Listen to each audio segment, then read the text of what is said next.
plaga de langostas devasta cultivos en África, Asia y Oriente Medio.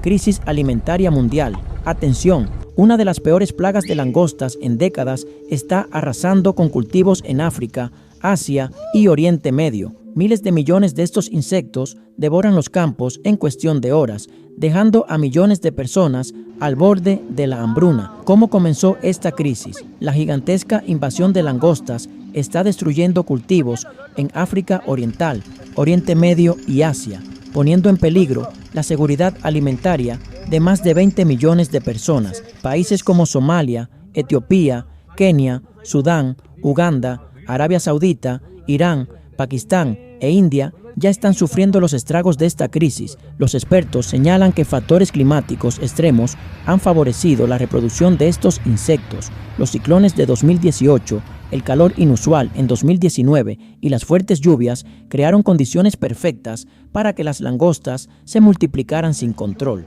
En Kenia, por ejemplo, se ha detectado un enjambre de 2.400 kilómetros, 3 veces el tamaño de Nueva York.